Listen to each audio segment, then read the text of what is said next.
Sai. Brago. It's been an interesting week. Yeah, you know, there was no chapter this week, but it still felt like there was a chapter, right? It felt like a chapter. It was so much going. It's back and forth. Social media was on fire. So many different takes, all from Oda just dropping a bunch of stuff. Yeah, I mean, we had an SBS drop, a Vivid card drop, and Oda's 10 questions of the week, which is brand new. And it's like, what the hell happened this week? All in the span of like 24 hours? It was insane. It was like back to back to back. And it felt like super focused on like the Marines too. Yeah, isn't that weird? I was like, it all felt like crazy surprised. super focused. Yeah. Yeah? Dude, I mean, we had Vice Admiral stuff, backstories, you know, Conquer's Haki confirmations. Like, I was actually super shocked that Oda went so hard in on the Marines. I think he's restored an interesting balance. And so it's about to get pretty toxic again. I put back on my agenda goggles for a short period and, you know, was trolling on Twitter. The crazy part is like, bro, I wasn't even saying anything. I was just using GIFs. I was like, oh man, certain faction is up. And people were just like going crazy. It's like, oh man, the bad moves are ass. Like, nah, you about to get humbled. I'm like, bro, like really? Just I can't even enjoy like a reveal. Not even a day. None of that. They're like, nah. You like the Admirals, you're trash. You're lower than scum. The funniest thing is that, like, everything that got revealed, minus Fujitora and Aramaki's backstory, like, we already knew all of this, right? I thought Oda copped out with the 10 special questions a little bit. Yeah, he played it kind of safe. But the Rocky Port one, that was kind of nuts. That one was crazy. That one was kind of silly, dude. That one was... out of left field. He said, it's probably not going to be revealed in the story, so... there you go. Here is a summary, by the way. Here's a summary. Everything. No, here's a summary. Like, okay. So it's like, I can't get mad at him kind of being safe on one of these questions, then like get mad at him just dropping the Rocky Port incident. I will say it felt out of place just because, damn, the Rocky Port incident is actually pretty cool. Yeah. Imagine how much differently we look at the Law and Blackbeard fight, and then even Kobe going to Hachinosu, if we had knowledge about Rocky Port previously. And then plus, like, we know that the pirate that Oda is referring to in that little segment is Wang Ji, right? Right. Like, we know it's him. I don't know why Oda just didn't drop the name. He's like, a certain pirate group was also there. It's like, guys, we know Wang Ji's there. Oda, what are you doing? I don't get the angle. Yeah, what are you playing at here? I did enjoy the questions. I hope this becomes a thing where, you know, and it feels like Oda's going different routes to kind of get more about the story out, you know, which is just like, he knows it's coming to an end. He knows he won't be able to answer everything. So he's just answering whatever. We can kind of siphon through the questions real quick. Yeah, go for it. The first one was when Luffy uses Gear 5, he pulls out things like goggles and baseball helmets from what looks like a Hagoromo. Well, how does this work? Oda says it's the entrance to Nika's fantasy.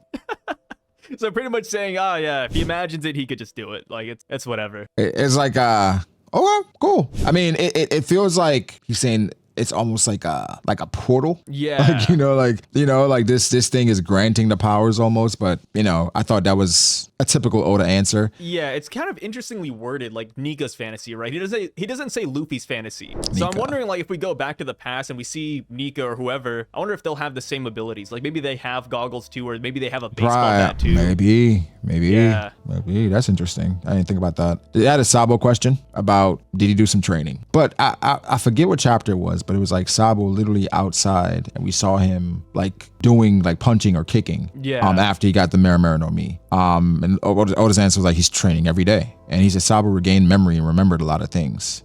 So I'm like, how is that relevant to Sabo's flame fruit? Like, yeah, I kind of forgot that by the time Ace left, or by the time Sabo quote left and died, Ace didn't have the Marimara yet. Yeah, Ace didn't have the Marimara. So the Fire Fist is literally just him copying the way Ace punches. But at the same time, I'm like, wait, okay, he's remembering how Ace fought, but didn't Ace just fight like a regular person? He's just throwing out punches and kicks. That's why it's probably something else. Like, is it just his disdain for celestial dragons? Yeah. You know?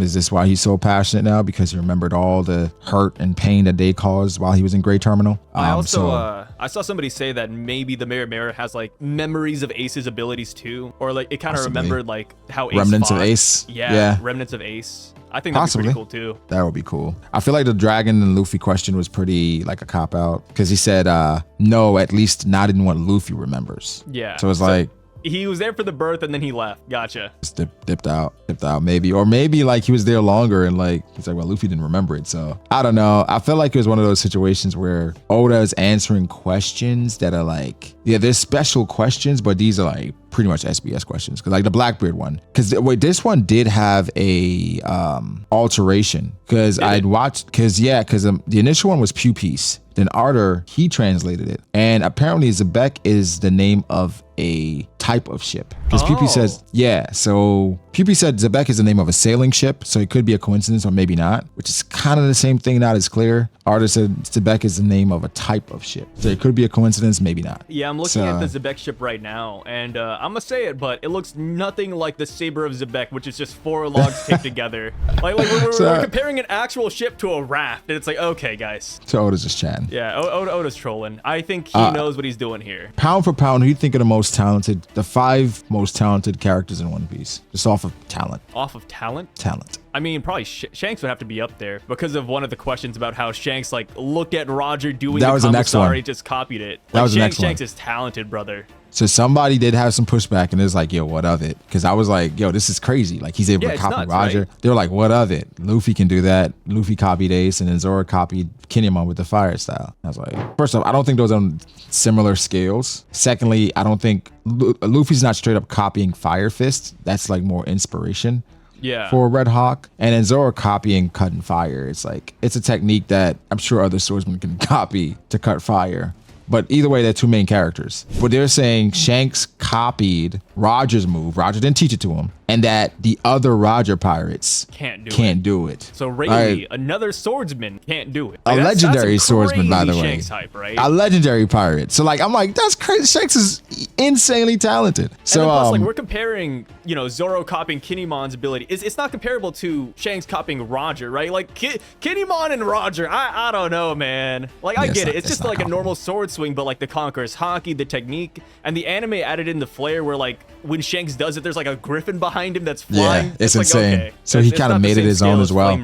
I think sometimes it's hard to see past like when agenda is involved and people have their own agendas. It's hard to see past like, you know, certain things. So people that like Mihawk, any Shanks question, doesn't matter. I don't know. It's so strange. I feel like there's a middle ground where everybody can come together and just have fun, right? Because like, you know, I like both of them. Like Shanks and Mihawk, like they're great characters, man. Like why do we have to pick one? I don't know. I think it's just more, it leads to more controversy and more like dialogue. So some people like, I feel like some people go on the other side. Yeah. So it's just like, oh, I like Shanks. I like Mihawk. What? Like, yeah, Shanks is weaker. Mihawk's stronger. I'm like, all right, it is what it is. But talent. I think as far as me, I think in talent, Bonnie's up there for me. Yeah. In regards to talent, what she was able to do. The Gear 5 thing, and she's only 12. She became a supernova at basically 12, or actually younger. I think like 10, right? 10. At 10, she became a supernova. So like, I think Law in regards to like mastering the Opi no Mi. Yeah, he's like an actual doctor too. Yeah, and he's an actual doctor. I wanted to say Momonosuke because of lineage, but it's just like lineage isn't exactly talent though. I wouldn't give it to Momonosuke yet. Yeah, I gotta see more. Obviously Luffy and Kobe. Dude, I'm not gonna lie. Like when I think of talent in One Piece, I know he's not up there, but for some reason, I feel like I'm having brain fog today. Because I just got off the flight from Japan and I just keep on thinking back to Bellamy. I know he's not talented, man, but like there's like something inside me. Did you see a Bellamy figure in Japan? Was there a Bellamy cosplay? Bro, there was no Bellamy cosplay, no Bellamy merch. My God. But surprisingly, people love Kid in Japan. There's a lot of Kid merch. It's nuts. We saw that somebody did mention that, and Kid is very favored in Japan. He was high in the voting for the world popularity poll. Yeah, dude. Like the Japanese view of Kid versus the American view of Kid, it's 2 completely different stories. I swear to God, man, I saw like grandmas picking up the Jika Jika no Mi. Like really? just like little keychains and purses, and I was like, damn, like you have Luffy's fruit right here as like a purse and a keychain, whatever. And then you got Kid right beside him. I'm like, dang, do you like that? They still love this guy. Do you think it's because he's so edgy? I think so. I think people like the spunk, which is why I like him too. I like that he's just a hard-headed guy. He's like the Bakugo of One Piece. I like the spunk. I don't mind the spunk. I just need the spunk to be spunky. Yeah, I need him to like actually, you know, spunk on something. Imagine like he fought Shanks and he still loses, right? But imagine he just spunked on Shanks like all over him. super spunky. And Shanks knows that he got spunked, but he's like, he still got the W, but I got spunked. Yeah. Then it's like, okay, the spunkiness is worth it. But now it's just like imaginary spunk. Like we got the spunk where Shanks is like, give him 10 seconds. He's killing, Ball Fingers, Garrotini, and the Denture Club. It's like, and he just destroyed all his spunk. It's just irrelevant spunk now. So like, no, that's interesting. That somebody did say, I was like, yeah. I mean, I was like, I guess because I saw how popular he was in the world poll, but like, okay, that's interesting to know. I did see a lot of Kid stuff there. Kid and Chopper, man. Chopper's bro. He's literally a mascot, brother. Chopper's cute merch, so like I get it. I understand Chopper. Bounty system for cross. Yeah, he broke it down, which we kind of already knew all of this. Like it's not new we knew information. Most of it. We just didn't know about the top and the bottom. Yeah. So Fleet Admiral, that's the main thing people are talking about. Fleet Admiral, 5 crowns. Akainu is 5 billion bears, and by extension, you could say Sengoku too. If you want to like lower him a little bit because he's retired, sure, but my God, 5 billion? Do you think they would give? Well, here's the thing. Okay, here's the interesting part. What's up? Sengoku, he retires as Fleet Admiral. Yeah. Do they still give him 5 crowns? Even though he's currently not the Fleet Admiral. I'd give him like 3 or 4. Because Garp has 3. Yeah. And I'd give him 4. I agree. I give him 4. Yeah. Because here's the thing. I know we're having fun with the crowns and the bounty and, people are trolling about Akainu and how strong he is, etc., etc. Bounty scaling doesn't make sense. It's never really made sense. Because we understand bounties are just threat level. Like what's Robin's bounty now? Isn't Robin close to $1 billion? Yeah, Robin's like 988, I think. Robin's close to $1 billion. And so it's a situation where it's like, I feel like Robin probably should have had it a while ago, considering her threat level and what she brings to the table. But that's not just all strength. Now, in this case, I think I kind of look at it like, okay, Oda gave the Fleet Admiral 5 crowns. Why? Is it just the Akainu hype? Is it justified? Because you could just give him the Fleet Admiral 4, 4.5, or is it just because it's deserving, And I know a lot of people are like shitting on it, saying like, yo, if any admiral gets the title, they'd have 5 crowns. And to a certain extent, I agree with that. But what did this admiral have to do to get to this position? Something that basically no other top tier that we know of they've done yet, where it is just straight up 1v1 versus another top tier and coming out with a W. Yeah, I mean, that's the thing, right? Like, Akainu is just powerful, man. Yeah. And Oda even talked about and Oda's hyped him before. Yeah, he says he wants to cherish this guy. Yeah, I mean, even Oda talking about him finding the One Piece. He said find it in a year. He said it'd be over. It'd be done. Akainu's powerful. I mean, even in the Vivre card, they say that Akainu has one of the strongest Devil Fruits out there. In terms of attack power. Utility, I mean, maybe not, but he said attack power-wise, Akainu's up there. And it's like, bro, that's nuts. So, exactly. It's a lot of gas that Oda's been putting on Akainu, and now he gives him 5 crowns. And, it's the situation is, I'm going to tell y'all, situation hasn't changed for me. I don't think Akainu's any stronger, any weaker. It just validates everything I've been saying about the character. Do you have Akainu, a rank where you have Akainu in your top 5? Oh, I've never, ranked him, but Akainu's always been up there. In your top 10 at worst? Top 5. Yeah, I give Akainu top 5. Yeah. I think for me is the same thing. He's at worst top 5. And so, but I feel like people have been moving him up just because of the crowns. The crowns doesn't change anything. Yeah, the thing is that when we saw that the admirals are 3 crowns, it's like logistically, it would make sense if Akainu was 5 crowns, right? Yeah. But I saw people downplay him. They're like, oh, he's also at 3 crowns. It's like, I don't know about that. First off, clearly isn't. Ignore the power. Even position wise, yeah, he's up there. Yeah. It just makes sense if he's that high. And I think, again, people are looking at it of admiral in position, admiral strong. But I'm thinking of what Oda is saying the position means. The Fleet Admiral position, he values it as much as he values the Yonko position. And so it's a situation of if someone is the Fleet Admiral, it's a certain prestige that they now have. Right. And yes, they're going to be viewed as stronger than all the other admirals. So people are somewhat downplaying Sengoku when even Roger specifically asked for Sengoku. So yeah, you can say, well, it's just the Fleet Admiral position that has the title or has 5 crowns. Yeah, but anybody that makes it there is going to be strong. They're going to be really strong and they're going to stand out from the other admirals.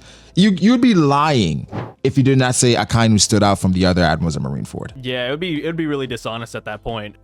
Regardless of how you feel a lot of things went down, he stood out as because he was the one fighting Whitebeard one-on-one. And sure, he lost, but he got back up afterwards, and he was still fighting. He was fighting a bunch of fodder afterward. Akainu was really impressive. And then in the manga, he took off half of Whitebeard's head.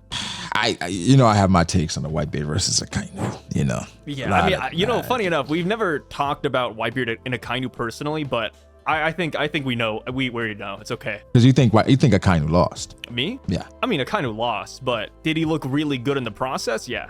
I don't see it as a bad. Here's how I look at it. I think Akainu lost, but it's a situation where got snuck up on, man. Oh, he got hit from behind. Is what you're saying? Hit from behind. And the thing is, people are like, well, where's the observation Haki, bro? Bro, that's where was all the Haki there? Come on, bro. Like in One Piece, it's one of those things that works when it works. My comparison for like what happened to Akainu, because even after he got hit from the back, which sounds crazy, he took Whitebeard's head off. Burned his insides. Right. Typically, from what we've seen, if you get hit like Akainu got hit from the back, you're out. Like Oden got hit by Kaido and he was done. The world's strongest man, after his son gets killed, obliterates Akainu from behind with an attack. He then follows it up with taking off half of Whitebeard's head. I mean, here's the thing, right? Whitebeard landed so many point-blank attacks on Akainu, it is insane. We saw so many bone-breaking scenes of Whitebeard going in on Akainu. And yeah, sure, like, Akainu lost, right? But here's the thing. What other character surviving that? Like, that is an onslaught. Like, he took hit after hit after hit, and then he got back up afterwards. And he's over here fighting the Whitebeard remnants, trying to chase down Luffy.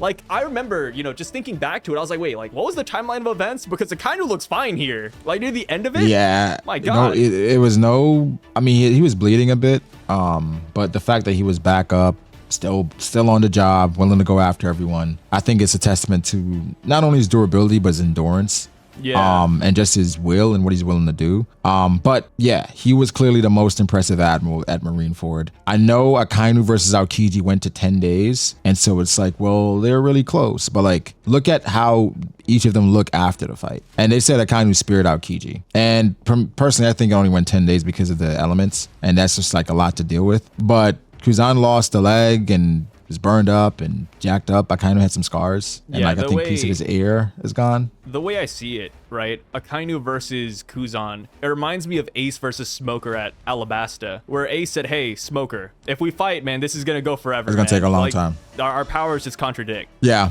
Yeah. So ultimately, Akainu is strong. I don't have, like, again, I don't think Admirals are stronger than Yonko in general. I think there's certain matchups, certain things that, you know, but I don't think Admirals are stronger than Yonko. But I think, again, people are realizing that they're closer than they initially thought. So that's interesting. That's pretty much where it's at, right? Like Kaido and all of them, like they're going to be stronger, but the Admirals are right there. They're not, they're not that far behind. It's foolish to like leave them out of the conversation. That's always been my thing. That's always been my thing. Kuzan is not a typical Blackbeard pirate.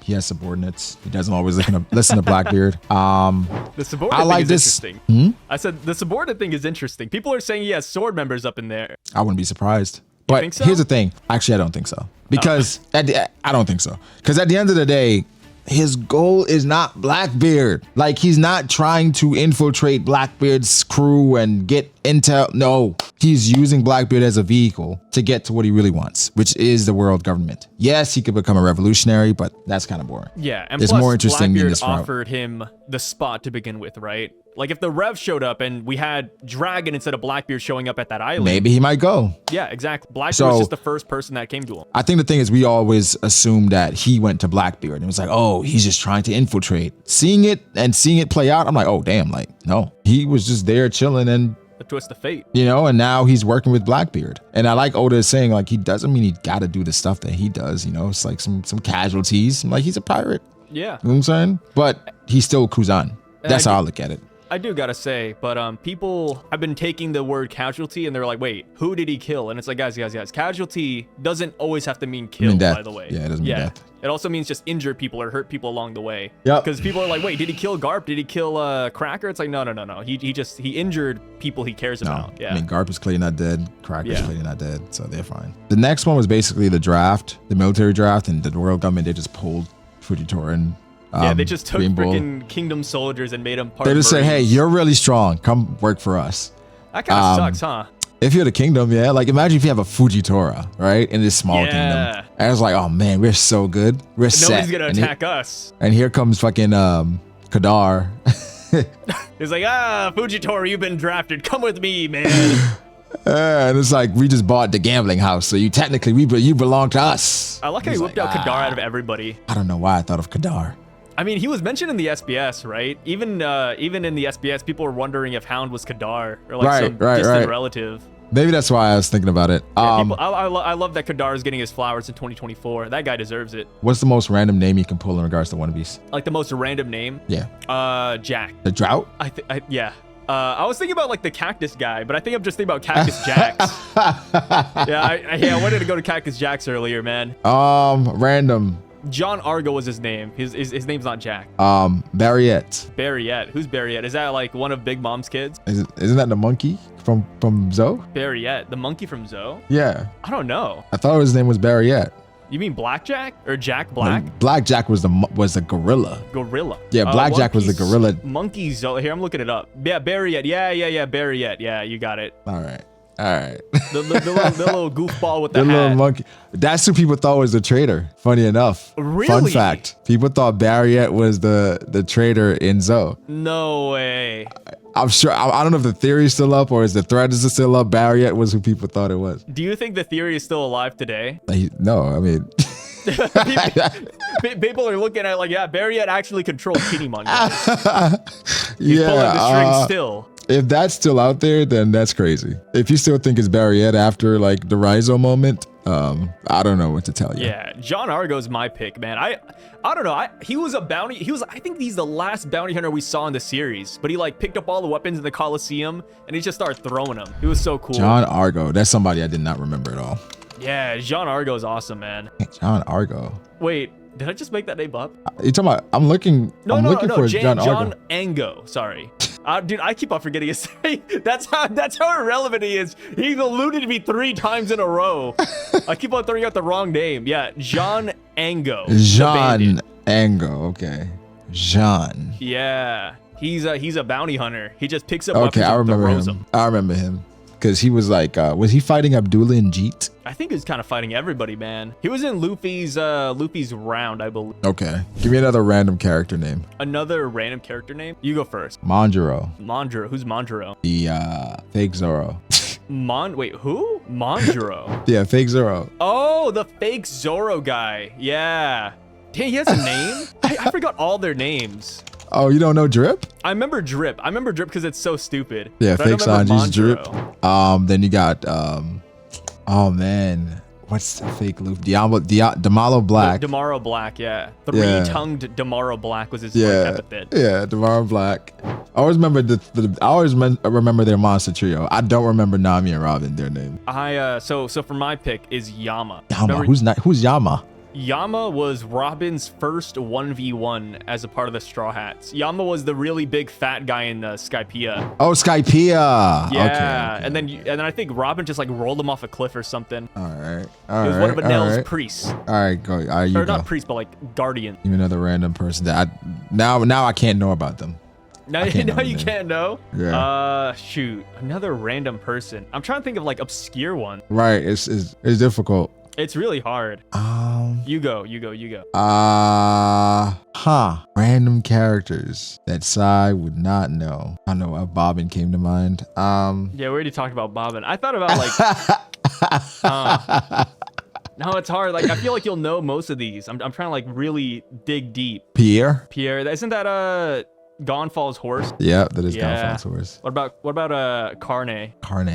You don't remember Carne? No, I don't remember Carne. Okay, I was so sure you'd get this. Carne is from the Baratier, Patty and Carne, like the two sous chefs. Yeah. Oh, okay. Now I remember Carne. Yeah, Carne's like the shorter guy. Yeah, I don't have any more randoms that I don't think you'd know. That's crazy. I have like one person that I had a feeling you will never guess him, but it's like the Wotan. I don't know his name though. The Wotan is like the half fishman, half giant hybrid. Yeah.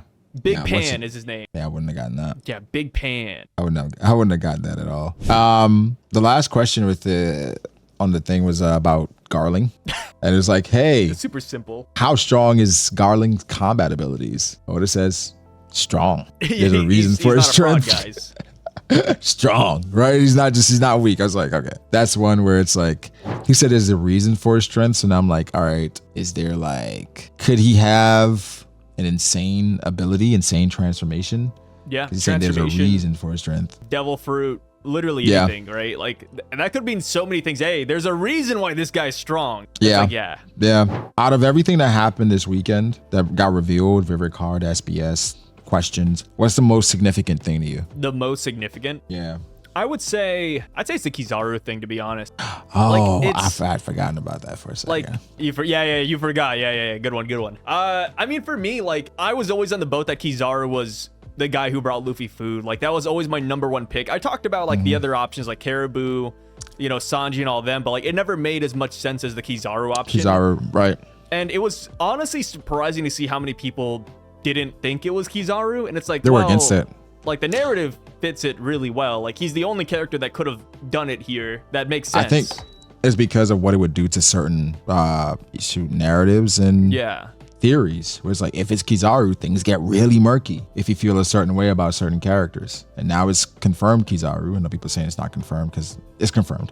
Now it's confirmed Kizaru. You're forced to go back and look at the story differently. I feel like sometimes people are reading and they have a perspective that they believe in, and it's like, no, this is what it is. It's just like, are you open to the idea that you could be wrong? And I think that's the crazy part that I guess sometimes viewers don't see or understand. As a YouTuber, you gotta always be prepared to be wrong and acknowledge it sometimes. I mean, a lot of times, or you know, the viewers are going to bring it up. Like, I remember you said this was this. And, you know, people have no issue bringing up when you're wrong. And so it's just one of those things that, you know, I feel like more viewers should probably do. Just be open to the fact that you could be wrong. Yeah, that's like whenever we do these videos, or like I do my solo videos too, it's like we talk about one option that we believe in, and then we bring up all the other options too, right? Right.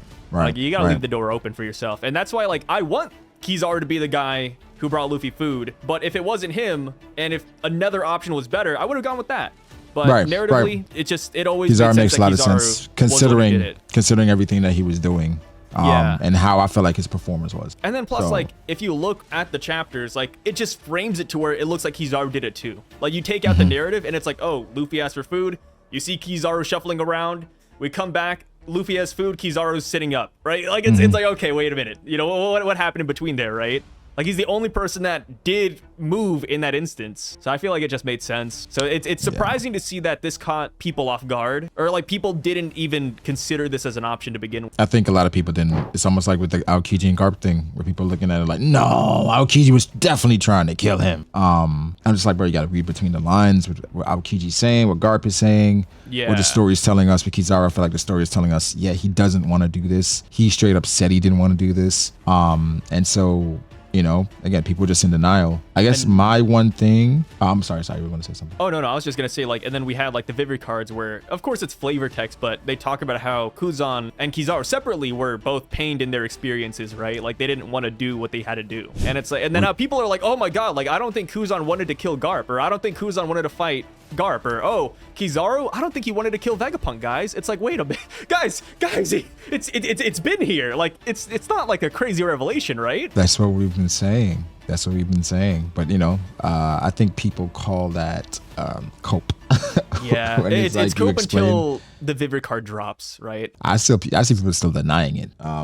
And we gotta, you know, talk to the people as well that had insane cope when they were talking about Garp and him not having Conqueror's Haki. Well, in the Vivid card, it is confirmed that Garp has Conqueror's Haki. So how is that even insane? I mean, Luffy has Conqueror's Haki. And it is, I believe Ivankov said Luffy has it just like Dragon or something like that. Yeah, like, this is Dragon's son. Yeah, that's what Ivankov said. So that implies that Dragon has it. Why would Garp not have it? And I think people were saying Garp doesn't have it because of Kobe. What? Because people were saying if Garp has it, then Honesty Impact has to be Conqueror's Haki, and people don't want Kobe to have Conqueror's Haki. So, but Kobe in the Vivid card does not have Conqueror's Haki. That's so strange. It's like, dude, Garp was fighting Roger in his prime. Like, how does he not have Conqueror's Haki? Rocks the Zabek.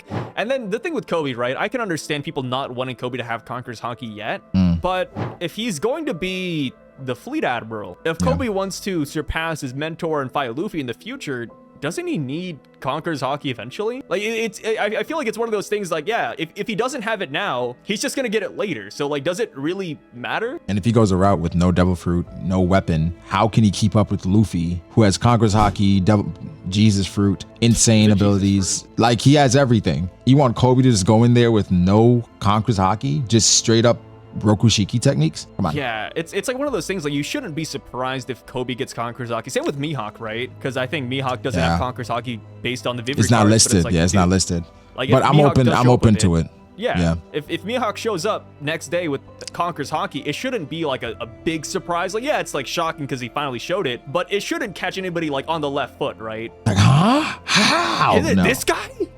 Mihawk?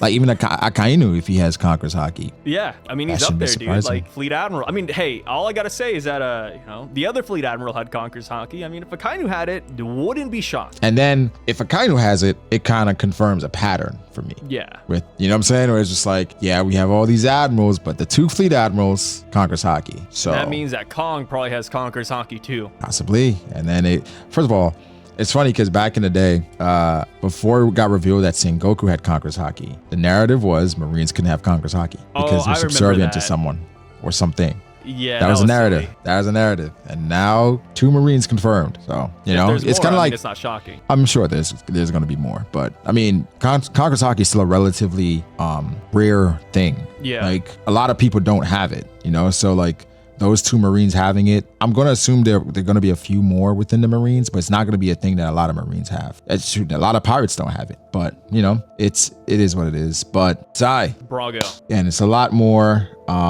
Sure, Sai, you made videos on a few things, right? Oh yeah, I just like briefly went over all this, just talked about it base level. Yeah.